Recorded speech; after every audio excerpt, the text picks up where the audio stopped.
Bonjour, aujourd'hui nous allons voir comment augmenter votre confiance en vous par la connaissance de vous-même. Je suis Mathieu Levrat, je suis coach et économiste d'entreprise et je vous reçois en séance de coaching ici dans mon cabinet de Lausanne ou en ligne. Alors, comment on peut augmenter sa confiance en soi par la connaissance de soi? Tout d'abord, deux petites précisions. D'abord sur la connaissance de soi.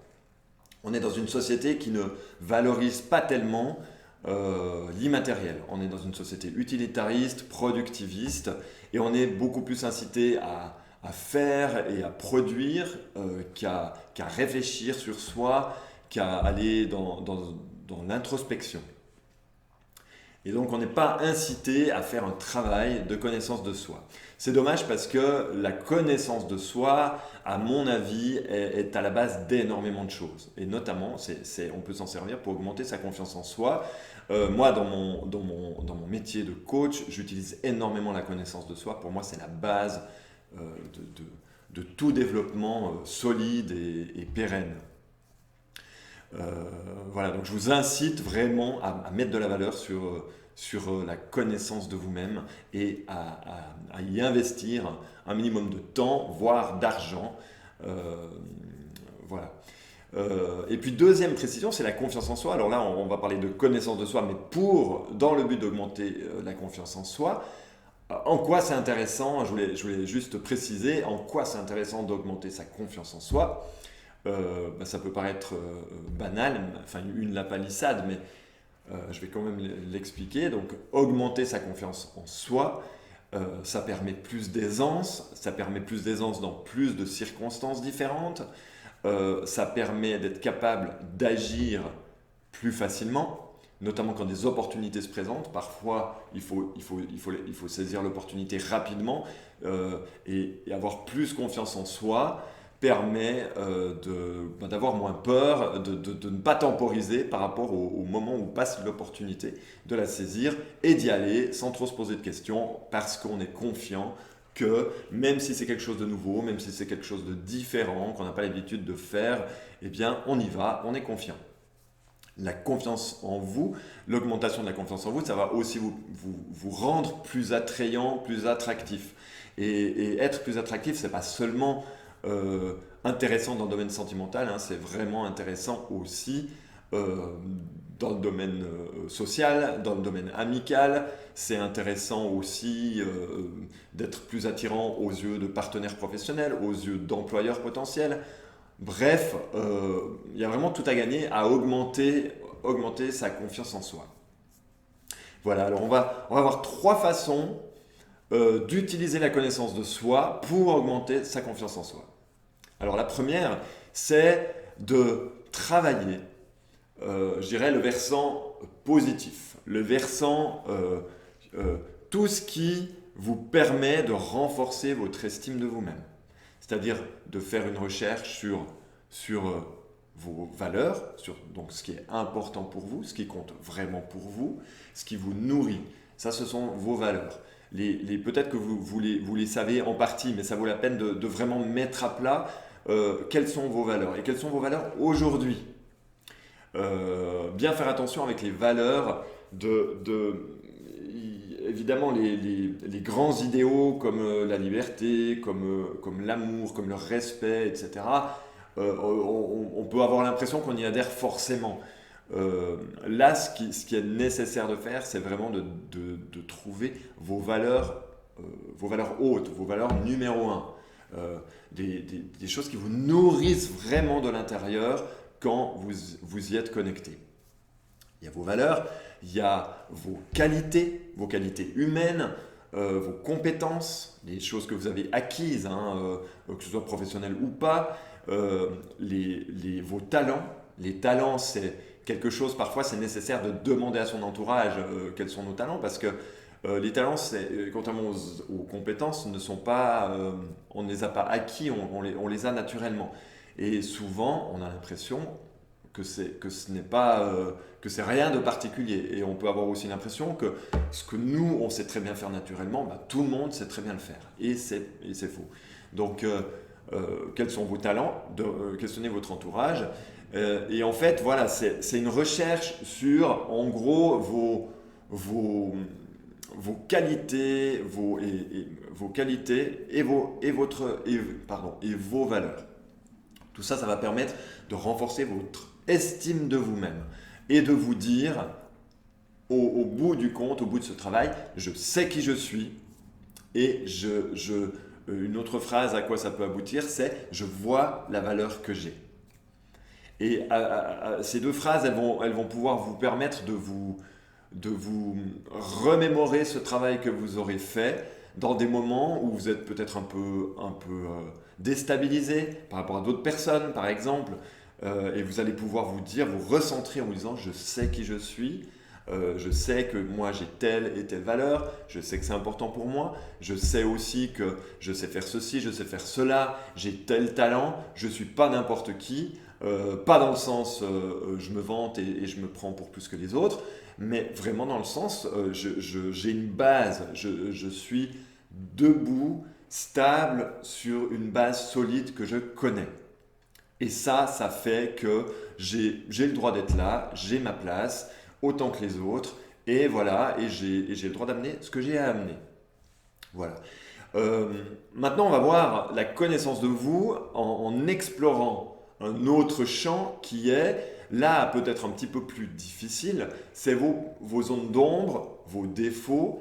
C'est un petit peu plus difficile parce que vos défauts, il y a une partie des défauts, entre guillemets, vous les connaissez. Oui, moi j'ai tendance à ceci, à cela, à être un peu trop comme ceci ou comme cela. Ça, c'est une chose. Maintenant, les défauts ou ce qu'on n'aime pas voir chez soi, il y en a toute une partie qui n'est pas consciente. Il y en a toute une partie qui est à moitié consciente ou carrément inconsciente. Et donc là, ça va nécessiter peut-être un peu plus de temps. Ça peut aussi nécessiter de se faire accompagner.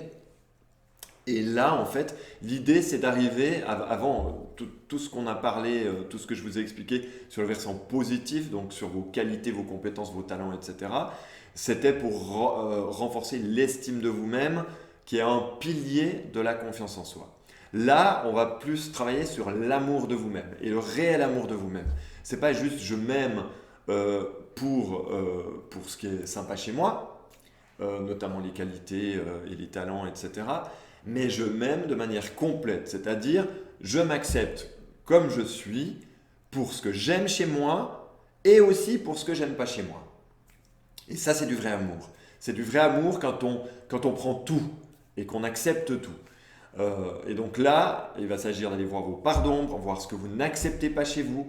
Une piste qui est intéressante, c'est de voir ce que vous n'aimez pas chez vos parents, par exemple, parce que souvent, ce qu'on n'aime pas chez ses parents, on a peur, oui, on a peur de l'avoir soi-même.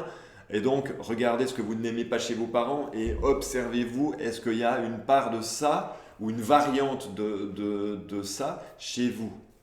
Et après, il va s'agir de dire ok, je suis comme ça, je suis honnête. Alors il va s'agir d'être honnête avec soi hein, pour ne rien censurer et vraiment se donner toutes les chances de voir ses défauts et ses parts d'ombre.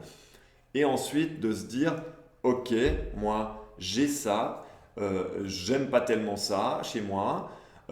Mais j'ai conscience que je l'ai, j'ai envie de m'améliorer, j'ai envie ouais, de m'améliorer dans ces traits de caractère-là.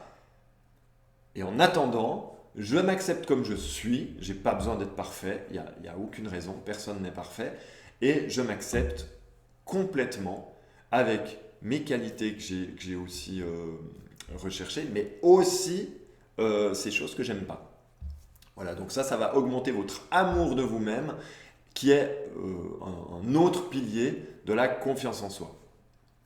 Et puis, la troisième façon d'utiliser la connaissance de soi pour augmenter votre confiance en soi, c'est à partir du fait de vous connaître, eh bien, c'est de ajuster votre vie, votre activité et vos circonstances, voilà, tout ce qu'il y a dans votre vie en fonction de qui vous êtes, afin que ça vous corresponde encore mieux.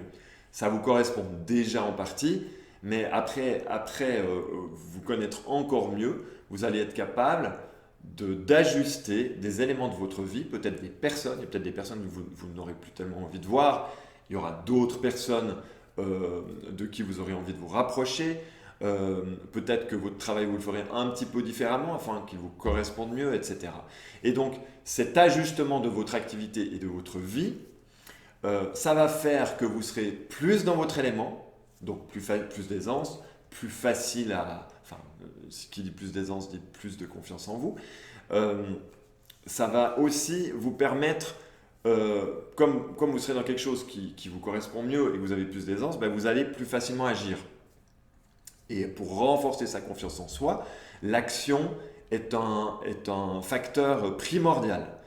Euh, donc, en ayant une vie et une activité qui vous correspond mieux, vous allez plus facilement passer à l'action, moins attendre, moins avoir peur, tout simplement parce que vous serez plus dans votre élément. Et en agissant plus, vous allez vous créer plus de nouvelles expériences et vous allez comme ça élargir votre champ d'action, le champ d'action dans lequel vous êtes à l'aise. Et donc, plus vous agissez dans de nouvelles choses, plus vous renforcez votre confiance en vous et plus vous allez oser aller encore plus loin à l'avenir. Voilà, et puis avoir par exemple dans votre activité, enfin faire en sorte que votre activité vous corresponde mieux, ça va faire que vous allez l'exercer de manière plus unique, de manière qui vous correspond vraiment, donc de manière un peu plus différente des autres qui font le même métier que vous. Et ce faisant, vous allez vous affranchir de plus en plus de la concurrence, parce que vous allez vous distinguer. Et qui dit moins de concurrence, ben, dit aussi plus de facilité, plus de succès, plus d'aisance. C'est un souci en moins quand il n'y a plus besoin de se préoccuper de ce que font nos concurrents, hein, qu'on soit dans une activité indépendante, mais il y a aussi de la concurrence quand on est employé. Il y a vraiment la concurrence des autres, des personnes qui proposent le même service que soi. Eh bien, s'affranchir de la concurrence, c'est de toute façon, ben voilà, ça vous libère des ressources pour autre chose et ça vous donne plus d'aisance, plus de confort. Voilà, j'espère que cette vidéo vous a intéressé, que vous avez pu apprendre des choses et surtout que vous allez mettre en pratique au moins une piste pour augmenter votre confiance en vous. Si quoi que ce soit vous a interpellé ou si vous avez une question, vous pouvez le mettre en commentaire. Et puis, si ça vous a intéressé, un pouce levé. Et je vous retrouve très bientôt pour une autre vidéo. Merci de m'avoir suivi.